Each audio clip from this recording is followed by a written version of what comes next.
నువ్వు గొంతెత్తితే నువ్వు గొంతెత్తితే గోదావరి లోయలో ఎంత ఊగింది ఉయ్యాలా. నువ్వు గొంతెత్తితే గోదావరి లోయలో నీ పాట వింటూ నవ్వరి నవ యౌవనమైంది ఆవేళ, నవ యౌవనమైంది ఆవేళ, నవ యౌవనమైంది ఆవేళ. రాగమెత్తుకుంటే రామారావు నోట చాతరయ్యి కూడా జనమందరూ ఒక్క చోట. రాగమెత్తుకుంటే రామారావు నోట చాతరయ్యి కూడా జనమందరూ సత్యమన్నా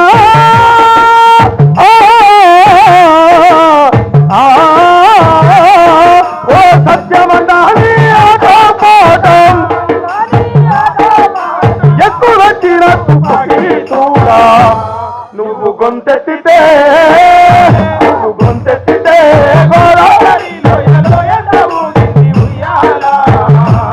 నీ పాట వింటూ నవ యౌవనమైంది ఆవేళ, నవ యౌవనమైంది ఆవేళ, నవ యౌవనమైంది ఆవేళ.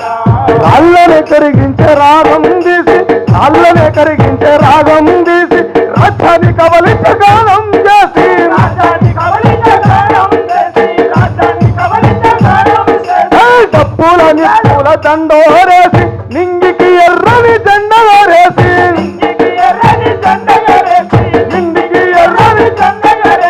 బతుకంత పాటతో పయనం చేసి, వర్గ పోరాటాన్ని ఎదనిందబోసి, వర్గ పోరాటాన్ని పచ్చని అడివమ్మ గాయాలను, వెచ్చని నెప్పటి కాయాలను దానం చేసినవు రామారావు, ప్రాణం పోసినవు, దానం చేసినవు రామారావు, ప్రాణం పోసినవు. నువ్వు గొంతెత్తితే గోదావరి లోయలో ఎంత ఊగింది ఉయ్యాలా. నీ పాట వింటూ నవ యౌవనమైంది ఆవేళ, నవ యౌవనమైంది ఆవేళ, నవ యౌవనమైంది ఆవేళ. కైగట్టె పాటకు బాణీ గట్టి మై మరిచిపోయాల కొంతను ఎత్తి,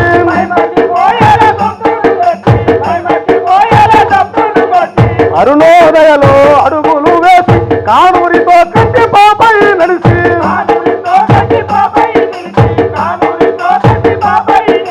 పాని గ్రహించర బండవై నిలిచి, పాని గ్రహించర బండవై మెలిసి, శ్రీకాకుళ వీర గాథల్ని కలిసి,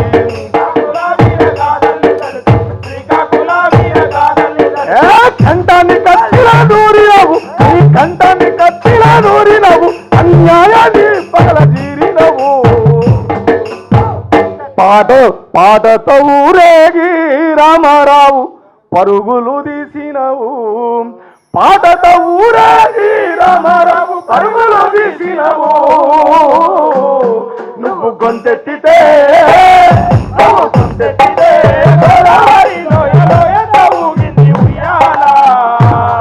నీ పాట వింటూ నవ్వరి నవ యౌవనమైంది ఆవేళ, నవ యౌవనమైంది ఆవేళ, నవ యౌవనమైంది ఆవేళ, నవ యౌవనమైంది ఆవేళ. నక్సల్బరి ఉద్యమాల ఆస్థాన కవి గాయక కానూరి వెంకటేశ్వర, కన్నీటి గాయాలను గేయాలుగా మలిచి గొంతెత్తిన భాస్కర, కత్తిని మించిన కలము కానూరి కలము, కత్తిని మించిన గలము కానూరి గలము. సభాధ్యక్షుడు వేణుకు, వేదిక మీద కూర్చున్న గౌరవనీయులు, మొట్టమొదటిసారి నన్ను అరుణోదయకు పరిచయం చేసినటువంటి 9-12 స్కేలు దాటి పాడి సమాజాన్ని మెప్పించాడు. ఒకప్పుడు బాబ్ డిలాన్ అమెరికా సామ్రాజ్యవాదుల మీద పాటలు పాడితే ఒక వార్నింగ్ చేసేవాళ్ళట. ఇప్పుడు బాబ్ డిలాన్ వస్తున్నాడు, పాటలు పాడతాడు. మీ అద్దాలు తీసి మీ పాకెట్లో పెట్టుకోండి, మీ వాచీలు తీసి మీ పాకెట్లో పెట్టుకోండి, అతని గొంతు దాటికి అది పగిలిపోయే ప్రమాదం ఉంటుందని అటువంటి గొంతు నాగన్న. అంత గొప్ప వ్యక్తి నన్ను ఈ అరుణోదయకు పరిచయం చేయడం, ఆ తర్వాత రామారావు గారు నన్ను చాలా ప్రేమగా అనురాగంగా పాటలు రాయించడం, ఆ తర్వాత కానూరి గారితో వీళ్ళు నన్ను పరిచయం చేపించి అట్లా అట్లా గోవర్ధన్ అన్న, సంధ్యక్క, జాన్సక్క, అటు కోటన్న, ఇట్లా చెప్పుకుంటూ పోతే పార్టీ మొత్తం ప్రతి సందర్భాల్లో ప్రజా అవసరాల రీత్యా ప్రజా సాహిత్యం అవసరం పడ్డప్పుడల్లా ఈ నాగన్న రామారావు అన్న నాతో పాటలు రాయించి, అలాగే మా మగన్న కూడా పోడు భూముల మీద బాటల మీద కొన్ని బాధ్యత తీసుకొని పాటలు రాయించి మరి ఈ సమాజాన్ని ఉత్తేజపరిచే కార్యక్రమంలో నన్ను భాగస్వామ్యం చేసినందుకు నేను ఎప్పుడు కూడా గర్వంగానే ఫీల్ అయినా. ఇవాళ కానూరు తాత సంస్మరణ సభలో భాగంగా నన్ను ఝాన్సీ అక్క ఇక్కడ దాకా పిలవడం, కానూరి తాత చాలా కమ్యూనిస్ట్ పార్టీలకు చాలా రకాల ప్రజా సంఘాలు ఉన్నాయి. సిపిఎంకు, సిపిఐకి ప్రజానాట్య మండలి, మావోయిస్ట్ పార్టీకి జననాట్య మండలి, అన్ని పార్టీలకు అన్ని ప్రజా సంఘాలు ఉన్నాయి. ఏదైతే సాంస్కృతిక అస్తిత్వం లేని పార్టీలు కూడా అంతరించిపోయినాయి. పార్టీలకు ప్రమాణం ప్రజాకళలు, సాహిత్యం, సంస్కృతి ఇది తప్పనిసరిగా ఉండాలి. అట్లా అరుణోదయ చాలా అద్భుతమైన గొప్ప గొప్ప ప్రయోగాలు చేసింది. నిజంగా మిగతా వాటికంటే కూడా నేను మనస్ఫూర్తి చెప్తున్నా, ఏదో ఈ సభలో మనం మోమాటం కొరకు మాట్లాడాల్సిన విషయాలు కావు. కేవలం అరుణోదయ పాటను చాలా అద్భుతమైన ప్రయోగాలు చేసి ఈ ప్రపంచానికి అందించింది. కానూరు తాతను ఎవరో ఒక సినిమా ఎక్కడో ఎవరో అడిగినట్టు అతన్ని, మీ అన్ని మూస పాటలు ఉంటాయి, ప్రజా సాహిత్యాలు ఉంటాయి, అంత జానపద బాణీలు, మీరు శాస్త్రీయ సంగీతం తెలియదు, దాని నోట్స్ తెలియదు, లెక్కలు తెలియదు అన్నప్పుడు కానూరు తాత రాసినటువంటి పాట వీరగాథల పాట ఎంత అద్భుతమైన రాగము, ఎంత అద్భుతమైన సాహిత్యము.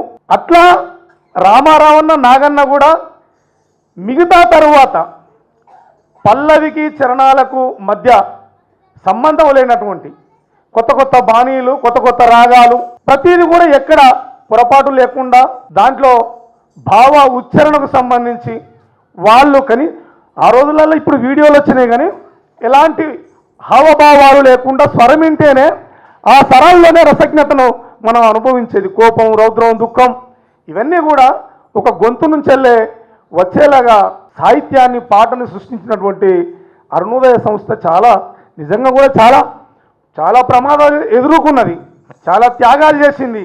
నాగన్న, రామారావు అన్న, వాళ్ళతో పాటు మా భార్యలు, రామారావు అన్న భార్య అరుణక్క, మన లక్ష్మక్క, ఇంకా నాకు తెలియని వాళ్ళు కూడా భర్తలతో పాటు భార్యలు కూడా కేవలం పాట పాడినందుకు జైళ్ళకు పోయి నిర్బంధాలు అనుభవించి దెబ్బల పడి చాలా సందర్భాలు ఉన్నాయి. పాట కోసం ఒక మనమే తిప్పలవలేదు. ప్రపంచ దేశాలల్లో కెన్సారో ఇవ్వాలంటే వాళ్ళు ఉరిదీయబడ్డారు. ఒక బాబ్ మార్లే, ఒక బాబ్ డీలాను, ఒక మైకేల్ జాన్సన్, ఇట్లా ఎందరో పాటకారులు కేవలం పాట పాడి ప్రాణాల్ని అర్పించిన వాళ్ళు ఉన్నారు. ప్రభుత్వాలు కూడా భయపడ్డాయి.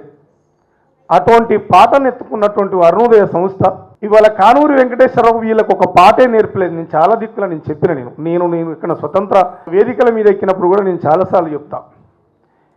అరుణోదయ సంస్థ మూల స్తంభమైనటువంటి కానూరి వెంకటేశ్వరరావు ఏ రకంగానైతే బతికిండో, తన భార్యకు దమయంతి లెటర్లు రాసి చనిపోయిన తరువాత భార్య కూడా మరణించిన పోలేని ఒక నిర్బంధ స్థితిలో ఉండి తన వెంటున్న కవులను, కళాకారులను కూడా అలాగనే తయారు చేసిండు. రామారావుని అంతే నిజాయితీగా బతికిండు, నాగన్ అంతే నిజాయితీగా బతుకుతున్నాడు. సొంత ఆస్తి లేని పాటను వ్యాపారం చేయకుండా పాటను ప్రజల పరం చేసి అంత నిజాయితీగా, ఇది కళారంగం, ఇది అన్ని రాజకీయ రంగాలలో కళారంగం చాలా అద్భుతమైంది. వేదిక ఎక్కితే ఎంతోమంది వారికి ఫ్యాన్స్ అవ్వడం, వారికి అనేక రకాల ఆశలు చూపించడం, సినిమా రంగాల్లో తీసుకుపోవడం, వాళ్ళని ఏదో రకమైన వ్యామోహం పెట్టినా కూడా రామారావన్న, నాగన్న, కృష్ణన్న ఎక్కన్నాడో ఇప్పటికీ గొంతు లేకున్నా కూడా పాట పాడాలని అతను ఉత్సుకత నిజంగా ఎవరు దీనికి ఏం చేసినా కూడా ఈ ప్రజలు రామారావన్నకు, నాగన్నకు, కానూరికి, అరుణోదయ సంస్థకి ఏమి ఇచ్చినా కూడా రుణం తీసుకోలేదు. నేను అందుకే నాగన్ననన్న ఈ భూమి నాకు ఆస్తి ఉండేది ఉంటే నేనే రాజ్యం చేసేది ఉంటే కల్లారా చూసిన నాగన్నకు ఈ భూమి ఈ రాజ్యమే నేను రాసిచ్చిన నీ పాద ధూళికి తూగదు నాగన్న. ఏ రాజ్యము హింసించినా నీ గొంతులో పాట ఆపే లేరు ఎవరు అని చెప్పి నేను నాగన్న అనడంలో ఇప్పటికీ నేను గర్వపడుతున్నా తప్ప ఇది ఏదో అత్యశక్తో ఇది కానిదో లేనిదో చెప్పలేదని. అరుణోదయ ఎప్పుడు రష్యాలో లెనిన్ తర్వాత క్రుచేవ్ సాంస్కృతిక విధి విధానాలు మార్చిన తర్వాత భారతదేశంలో విప్లవ పార్టీలలో పెనుమార్పులు జరిగినాయి. ఆ తరుణంలోనే భారతదేశంలో విప్లవ రాజకీయ పార్టీలలో అక్కడ దాన్ని మనం మార్చి మనం ఆ పందాలో వెళ్ళకుండా అని ఎప్పుడు ధిక్కరించిన వాళ్ళే మళ్ళీ ఆ పందాలో ఉన్నప్పుడు ఇక్కడ ఎంఎల్ పార్టీలు పురుడోసుకున్నాయి. శ్రీకాకుళ గోదావరి లోయ పోరాటాలకు పాట విస్తృతమైన పాట కావాల్సినప్పుడు ప్రజానాట్య మండలి నుంచి కానూరు వెంకటేశ్వరరావు బయటకు వచ్చి అరుణోదయ స్థాపించడం ఒక చారిత్రక ఒక నేపథ్యం, ఒక పెద్ద విశేషం.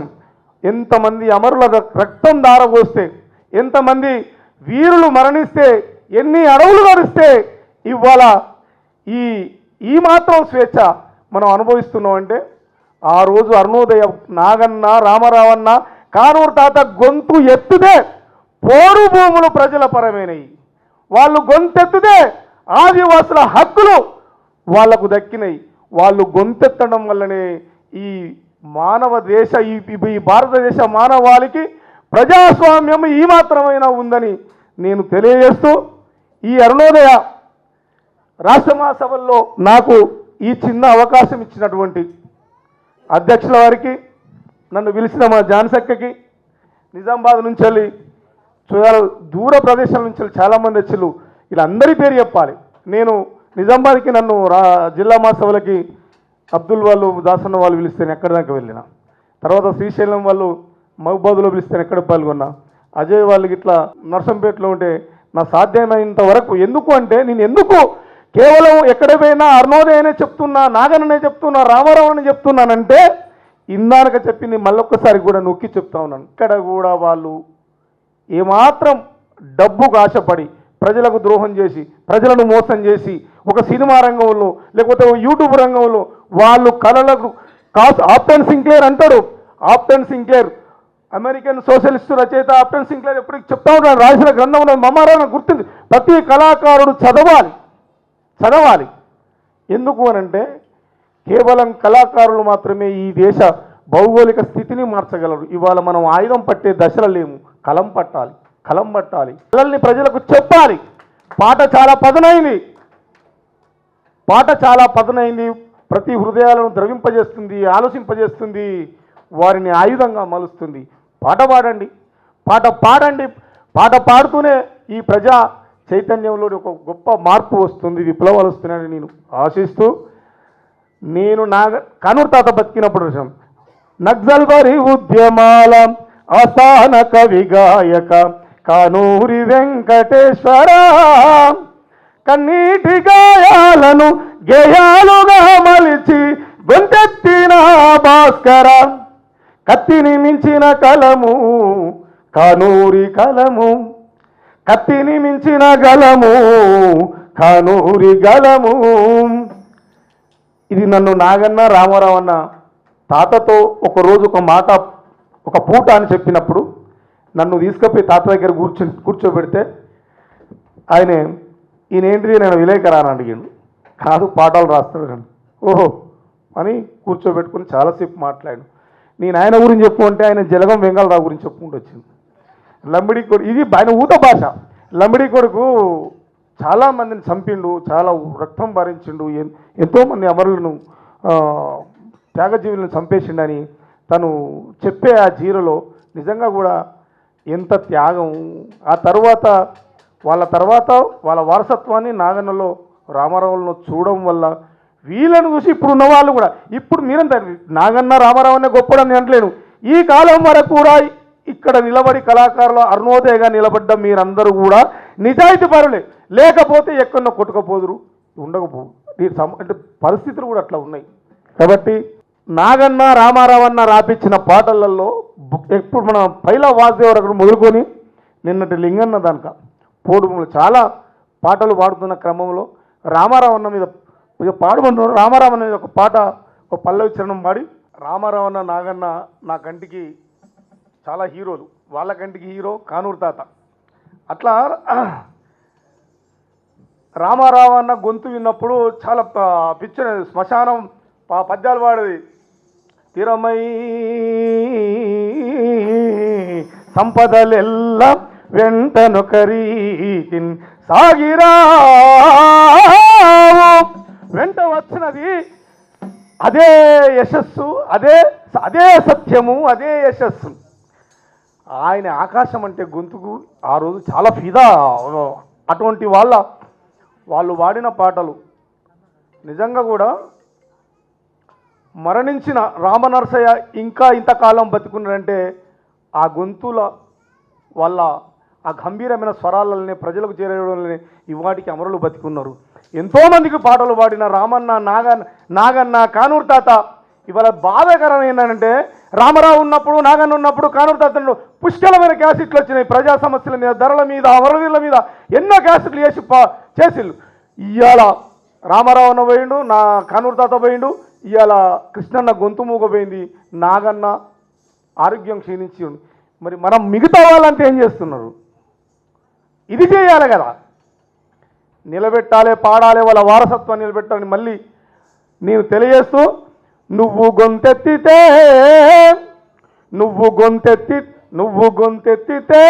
గోదావరి లోయలో ఎంత ఊగింది ఉయ్యాలా, నువ్వు గొంతెత్తితే గోదావరి లోయలో నీ పాట వింటూ నవ్వరి నవయౌవనమైంది ఆవేళ, నవయౌవనమైంది ఆవేళ, నవయౌవనమైంది ఆవేళ. రాగమెత్తుకుంటే రామారావు నోట చాతరయ్యి కూడా జనమందరూ ఒక్క చోట. రాగమెత్తుకుంటే రామారావు నోట చాతరయ్యి కూడా జనమందరూ సత్యమన్నా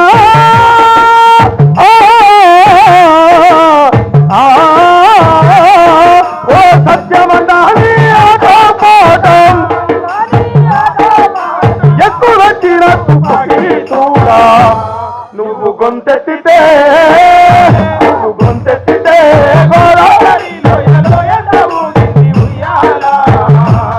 నీ పాట వింటూ నవయౌవనమైంది ఆవేళ, నవయౌవనమైంది ఆవేళ, నవయౌవనమైంది ఆవేళ. అల్లనే కరిగించే రాగం తీసి, అల్లనే కరిగించే రాగం తీసి, రాజ్యాన్ని కవలించ గానం చేసి,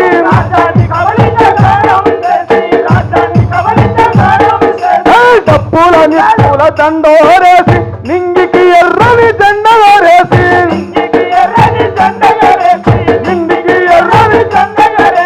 బతుకంత పాటతో పయనం చేసి, వర్గ పోరాటాన్ని ఎదనిందబోసి, వర్గ పోరాటాన్ని పచ్చని అరివమ్మ గాయాలను, వెచ్చని నెప్పటి కాయాలను దానం చేసినవు రామారావు, దానం పోసినవు, దానం చేసినవు రామారావు, దానం పోసినవు. నువ్వు గొంతెత్తితే గోదావరిలో ఎంత ఊగింది ఉయ్యాల, నీ పాట వింటూ నవయౌవనమయ్యింది ఆవేళ, నవయౌవనమయ్యింది ఆవేళ, నవయౌవనమయ్యింది ఆవేళ. కైగట్టె పాటకు బాణీ గట్టి మై మరిచిపోయాల గొంతును ఎత్తి,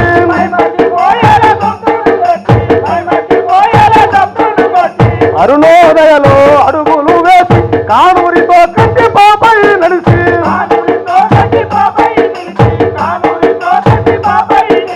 పానిగ్రహించర బండవై నిలిచి, పానిగ్రహించర బండవై మెలిసి, శ్రీకాకుళ వీర గాథల్ని వెలసి,